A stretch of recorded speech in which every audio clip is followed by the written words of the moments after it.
Let's get back to Sports and Torts with David Spada and Elliott Harris on TalkZone.com. Elliott, we got in studio a man who needs no introduction, Otis Wilson. Everybody knows him, right? Gentlemen, how are you today? Great. Let's get it on. So, Otis, what are you doing now?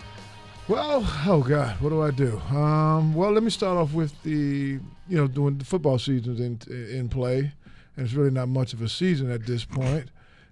I go to most of the games and pretty much network with different companies. I sit in different skyboxes and meet folks and take pictures, meet and greet at the Skyline Suite, meet some of the fans, and try to enjoy the game as much as I can. And on the other hand, I run my own non-for-profit, the Otis Wilson Charitable Association, which is an after-school program focused on fitness, nutrition, and sports and literacy.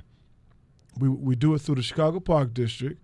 We work with kids from the ages of 6 through 15, 5 days a week from 3 to 6, and at a 6-week summer program. So I kind of like my life. It's football, kids, and basically getting them to understand Fit for Life and just go out there and take advantage of your opportunities, educate yourself, and, be a good person. What's your good website? Things that happen.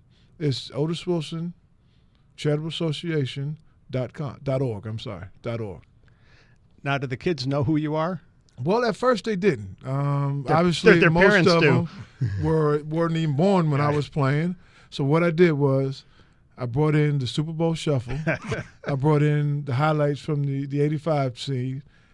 They went back, and you're right. The parents was like, oh, my God. It's the next boy. 2 days, we had just about every parent, because we have about 60 kids, we had about every parent there bringing stuff in to sign. And, one kid thought I was on the Wolves. His dad said, no, not the Wolves, the Bears. Because, he got Cubs, Wolves, Right. Bears stuff kind of mixed Some up. animal. So, exactly. So, yes, they know now, though. So it's a good thing. So you grew up in Brooklyn. Yes. You like Chicago better? We want nobody from New York's listening here. No, I love Chicago. I mean, I'm proud of where I came from, Brownsville and Brooklyn, New York, and, served me well. But I'm a Chicagoan now. And because when I go back, they call me country anyway. Why they call you country? Well, Louisville screwed me up. Got a little bit of the accent. And, Y'all. Chicago, the Midwest ways, and New York is hustle and bustle. I mean, I go there during the summers. They have what they call Old Timers Day. And it's really 5-day or 4-day kind of journey, because it starts on Thursday all the way through Sunday. And a lot of the guys that I played ball with in high school, junior high, and just really guys in the neighborhood, we all come back, have a huge concert. They come out in the park, picnic, have a great time, and I really enjoy it. So I go back like 2 or 3 times a year, because most of the family is still there. Okay. So how does a guy go from Brooklyn to Louisville? Okay, the story is this, and I'm sticking to it. Wait a second. We'll get the lie detector out. I actually went to Syracuse first. Right. I was recruited by Frank Maloney out of Syracuse, and Jerry Angelo, which is the general manager here. Frank Maloney ended up as a ticket manager. Yeah, Cup for the ticket manager Cubs, for a long time. which retired, and they got me to go to, Syracuse, because I wanted to be somewhere close so my parents can come see me play on the weekends. Got up there, didn't like it at all. Didn't like it at all. And then, too, Lindy Hess, which was a linebacker at that time, he was a sophomore, I was a freshman. Frank wanted to play him, and this guy couldn't chew bubblegum and walk at the same time. So I'm not sitting behind this guy for 3 or 4 years. So I said, eeny, meeny, miny, mo, where do I want to go? Not too far south, being a East Coast guy, and I picked Louisville. Who was the coach back then? Vince Gibson, who just came from Kansas, and after I left, went to Tulane. But it wasn't a football school back then. Right. It was predominantly Darryl Griffith, a basketball program, and, Denny Crum. So I hung out with those guys, and we had a great time. And I made a little noise, and Chicago pulled me out of there. Okay, so according to Doug Buffone, then you would be the second best linebacker to come out of Louisville? Yes, according to the old man, yes. The old man. But, Doug, I'm telling you, I'm number one. Well, then, if we look on your hand, you got something that tends to show that with the ring. Exactly. It's so small to today's rings. Look at that Blackhawks ring from a couple of years. Well, it's different now. These young kids like the bling.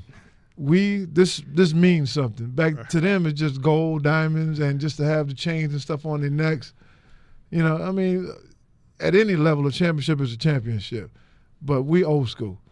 We appreciate the game. We played the game different. We was taught the game different. And now it's like, hey, it's about money. Who was the best linebacker on those 85 Bears?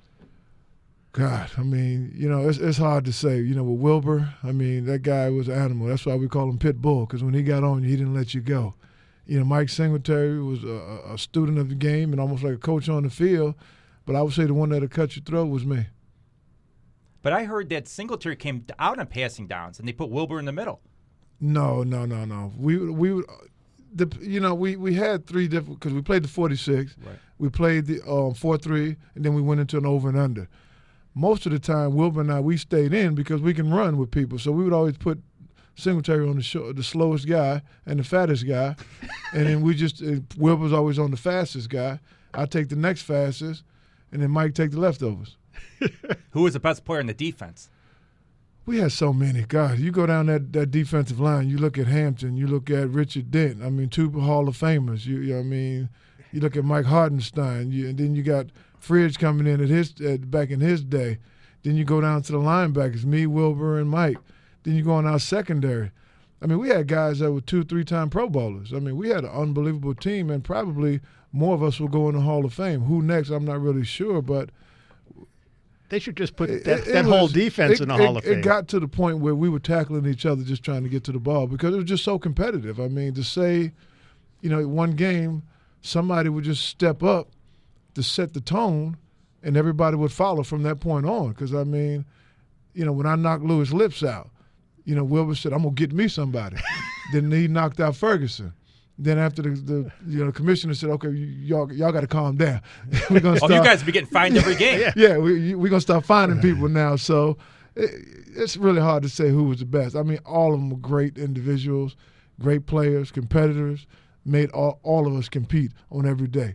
Now, could that defense play today, given some of the constraints that they have on players with helmet-to-helmet and all these other borderline things? It would be real hard. I mean, we could probably play. We wouldn't like it, but it would really be tough because, I mean, the team, the way the NFL is marketing this thing now, making it, so that the offense, open it up wider so the offense can score, restricts the defense in so many ways. I mean, this is a contact sport. You can't – let's not deviate from the program. This is a contact sport, helmet to helmet. How are you going to tell me I'm going 100 miles an hour and I'm supposed to stop and figure out where I'm going to hit you? I mean, come on. You take the risk just like I take the risk. Why do you have an exception on the court? Well, I know why, because it's about dollars. This guy making $100 million. You want to save him. You want to keep him in there. Then you're going to say a wide receiver, but yet they can crack back on me in my career, but I can't protect myself. So it's tough. And no, with our instinct, the way we play, I would be fined every day. How many yards would Dan Marino put up in this offense now? I mean, he had 5,100. He'd probably be at 6,000. Yeah, with Drew Brees, I think 300 yards away from just breaking his record. But Brees is no Marino. No Marino. I mean, he would probably be untouchable. I mean, it'd be unbelievable. Unbelievable. And that was you make a good point because, I was just watching the NFL on HBO or Showtime, whatever it is, and they were talking about that. And you look at the Joe Montanas, the Elways, Dan Marino, if they played today and Phil Simms and those guys, it would be a field day. I mean, it would be really hard it'd be frustrating. Let me just say this. As a defensive guy, I mean, I can't do this, I can't do that, but yet he can do whatever he want to do and have the receivers that he has. It'd be a nightmare. Yeah, well, the guys who are getting the 300-yard passing games today, those quarterbacks from 25 years ago would be getting 400 yards or something. And instead of ridiculous. calling them Hall of Famers, they'd be all world. Yeah, because Marino knew how to break that 46 defense. Well, I wouldn't say he knew how to break it, because no one knows how to break it. They hadn't played it yet because they don't have the players to play it. Number one. When I think about that game, because I think I know where you're going with this. 85. I think I know where you're going with this. The only loss of the season? Yes, the only loss of the season, and I'll give it to them because they played a pretty good game. You take that one punt out of the game that was returned. You take the tip pass that went over Gary's hand to the duper. You take those 2 touchdowns out of it. We would have probably beaten them because we had time of possession. Mike Ditka and McMahon was fighting the whole time because Ditka wanted to throw the ball to match with Marino. Every time Walter touched that ball, you notice he gained 12 to 15 yards, a carry. It was just, and then him and Buddy Ryan went at it at halftime. So it was just like, Why were him and chaos. Buddy going at it? Well, because number one, we knew we could beat that team, but the game plan that was in place was not really allowing us to do that. So therefore, you got to play what's called. McMahon was changing the plays. Ditka was pissed off at him. Then Buddy got to the point where, hey, I want my guy 3 and out. We're going to get you the ball with good field position. He wants him to drop back and be a Dan Marino. Jim ain't a Dan Marino. And we had a team that could beat him, but it just didn't really work out that way. Who was a better coach, Ryan or Ditka? I would say both of them are good head coaches. They just kind of, get too emotionally involved sometime and do and say the wrong things, but both of them have great intentions. Both of them are competitors. And we had two head coaches, but one that wanted to be the head coach. So, it was more action on the sideline sometimes than there was on the field. Now, 85 Bears defense, the best of all time. Right. The Ravens came along a little bit later and said, we're better and things like that. Well, they probably were better in their time, doing what they were doing. But when you really look at the numbers, you really look at the caliber of players in comparison, when you go down and look at the stats, they don't match up to us. Yeah, and they don't match up to us. And in the Super Bowl, it was like, what's New England doing in this game? It was no contest from the first snap. Well, the Ravens won games. We dominated games. Yeah. And that's the difference when you look at what's going on and you look at these teams today. They're winning games. We were like Mike Tyson when he first came out. The fight was over before it was over. The guy was scared to even be in there. Yeah, the referee would call you both to center ring, and you knew, okay, Tyson's got this fight won. The only one who could stop the defense was Vince Tobin in '86. Whew. But I'm bummed. Man, well. He didn't understand the defense, Hampton said. Not only he didn't understand it, he didn't understand what he had. I mean, his philosophy was get punched in the face 3 or 4 times, and we'll strike back once. I went from 12 to 15 sacks a year to barely getting 6. Richard goes from 17 to 20 sacks a year to barely getting, 12 to 15. I mean, it wasn't nothing aggressive about him. A very passive It was defense. nothing aggressive about his defense. We call it a high school defense because we drop back in the zone and then we react.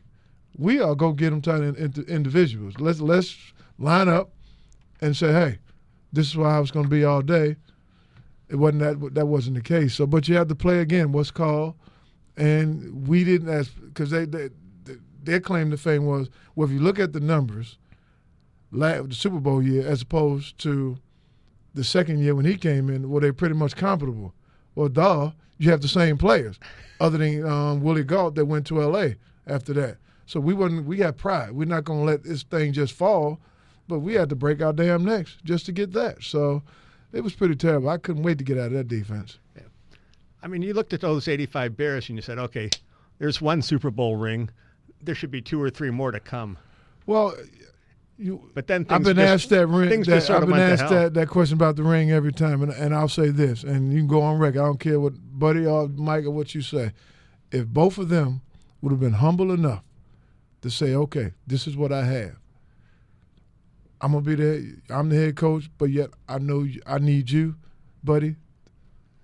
We could have had 5 rings, maybe 3 in a row, maybe 4 in a row, but I certainly know we could have had at least 2 or 3 Super Bowls in a row. But one wanted to be a head coach, the other wanted to be dominant, be the whole sole head coach. So Buddy went his way, Ditka went his way, and it just fell apart. But Ditka told you guys concentrate on football after the Super Bowl, stop the advertising, all this, and he's out there basically pimping everything. Big Daddy Pimp. Big Daddy Pimp. And you're right, because he came in when he was just got the job. Guys, this thing don't last forever. When you have success, you take advantage of it, take advantage of the opportunity for you and your family, and hey, God bless you. The minute it all start rolling in, he said, I'm cutting everything out. Your priorities ain't in line. I'm running everything through my office, on every TV station, on every channel. Well, he couldn't mess with Walter and Fridge because they were like Park Avenue boys. They had all the national stuff, but everything else. Because he even said I'll never do a video. You guys are notorious for doing that. Kabowski Shuffle. Should I say any more? I think that does. There you go. And he played with the worst quarterback in NFL history. You know who that is? The worst. You guys had him so scared he was running off the field crying, I heard during practice back in '84. Was that Rusty? Rusty. I heard the story from Richard that he was crying. He did not want to go against the defense in practice. And he was rated the worst quarterback in NFL history last year. Well, yeah. Didn't they put a red jersey on quarterbacks back then and say, don't kill the guy? Did he cry? Well, I didn't see him cry. I witnessed one incident. I think we was playing the San Diego Chargers. And Ditka berated him so bad. Was yelling, was just really treating him like he was like a 4-year-old kid. Rusty came out of the game, sat on the bench. I can't do this anymore. I can't take this. I don't want to go back in there. No, I'm not doing this. I'm not doing this. And Dick was just cussing, swearing, get back in there. No. I've never seen anything like that before in my life. But, sometimes when you got somebody, like this guy on top of you like that, that could be kind of distracting.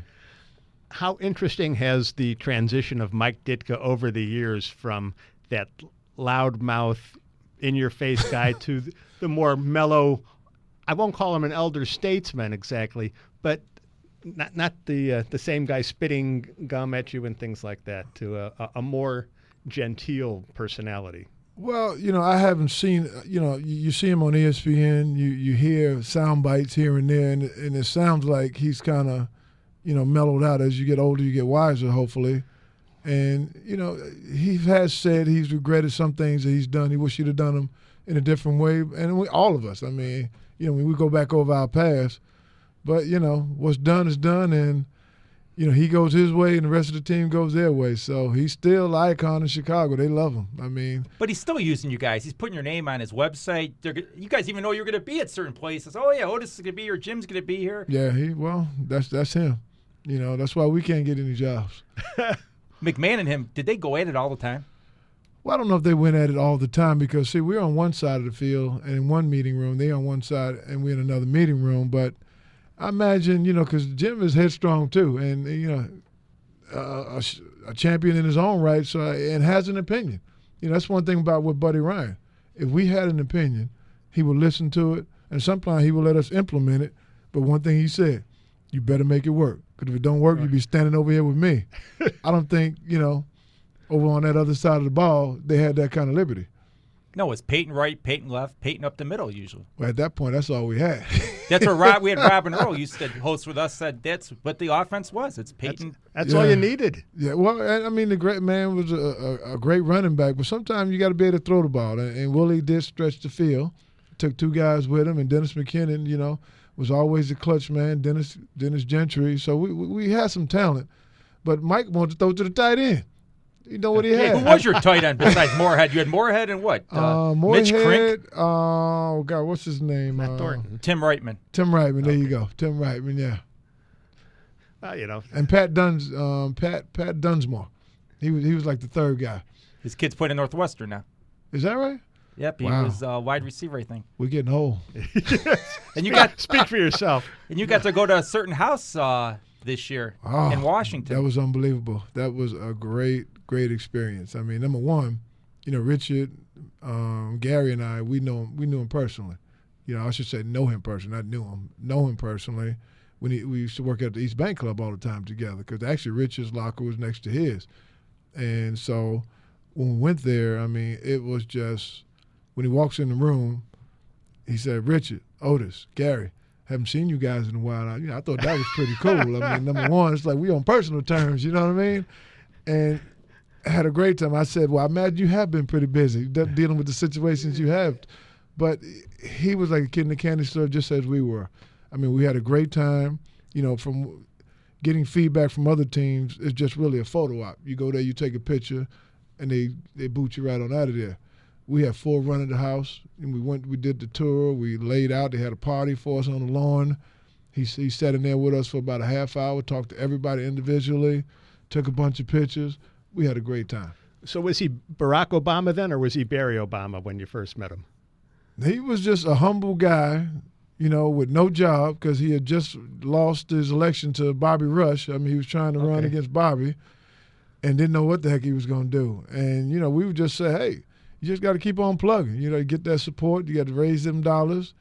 And then he, went to the Senate. And from there, the rest is history. So, I mean, he was a man that was ambitious and very, very smart individual. And I just feel sorry that he's caught up in this system that, I mean, it would take him 9 terms to really change the culture of what Washington is. And he's taking the burden and the blunts and all the blows for a guy named Bush. Yeah. So you know how that go. So who was a better basketball player, Barack Obama, Otis Wilson? Well, I'll dunk on him any day. Oh, no. See, I grew up playing basketball. I mean, I could have probably played in the NBA. So that's not fair to say that. Because, I mean, back in my day, that's all I did was just play ball. I mean, so why'd you choose football over basketball? Well, I would have been a 6'3" point guard and played real physical, and I don't think that you could have been Charles Barkley. No, Charles is a little taller than I am, but a little wider too. What do you think about your good friend down there in Charlotte running the Bobcats? Well, when I last talked to him, it's not easy as he thought it was. Because first thing he said, I got to watch my money, and I'm scratching my head trying to find me a play. I'm like, Mike, everybody ain't like you, so. But, I mean, I think he really enjoyed it, and it's a great opportunity because, to see somebody that couldn't even make a team to making a team, winning 6 championships, and now owning his own franchise, I mean, that's a dream come true. So, Yeah, but Michael Jordan and the Charlotte Bobcats, to me, it just doesn't make sense. Michael Jordan should be affiliated with the Chicago Bulls. Well, the Chicago franchise is, it's a lot of, when you talk to guys, whether it's baseball, basketball, football, baseball, they keep some of the guys in the organization. They keep them around. I haven't seen the Bulls do. I mean, they, Stacey, I think he's doing something. Right. Pat, I mean, Wennington. Paxton. Paxton. He's in the office. Wennington is around. The Bears, nobody. I mean, everybody else is working somewhere else. You got to be a McCaskey to stay working for him. And they got that clown running him. I can't stand George. I can't believe they made that guy president. Well, he's family. He's family. But Brian would have been better. Brian McCaskey. Well, I don't think Brian even wanted that job. I mean, Brian is probably the coolest. I'll step out there and say that. Brian is one that we probably talk to the most. He's the coolest. And Mike was the nerdiest. Well, I don't know. Well, see, I only talk to, I'm speak to all of them, but Brian, I can say I hung out with him. And, so you can appreciate him. So, I only wish that they would just embrace some of us, bring us into the fold a little more. And well, you look at the Blackhawks, say bring back ambassadors. You look at the Cubs, you look at the Sox, you look at all these teams, and then you say the Bears, they're just concerned of the players of the moment rather than this rich heritage of players from the '85 Bears, from Gale Sayers, Dick Butkus, people like that. When you look at it in, economically and you sense-wise, as far as athletic-wise, it's 2 benefits. Because, I mean, number one, folks still love us. Right. We can draw revenue in that stadium and bringing people into the fold. And 2, share our wisdom with the team. I mean, so it's 2 great benefits there, but they have to figure that one out. And it seems so simple to figure out, but it's like, okay, we haven't done it before. Why would we want to start it now? And at some point, they have to embrace their history and their past and their players. History always repeats itself, so who knows? We had no quarterback in '84. McMahon went down, and we had no quarterback this year when Cutler went down. It's the same thing. But we got to wrap it up. We're getting the sign. Thank you again for coming on, Otis. It was a pleasure talking to you. Well, it was fun talking with you guys, but I'll leave with this. Defense win championships. You don't need a quarterback when you got guys knocking people out. Unless Rusty Glitch is your quarterback or Caleb. Again, thanks for listening to Sports and Torts. We want to thank Shannon Lurch and Otis Wilson. I'm David Spada. Elliott Harris is with me, our co-host. And I want to thank our sound guy, Dave Olson, and our producer, Jerry Lorenzi. Stay tuned next week. Thank you, guys.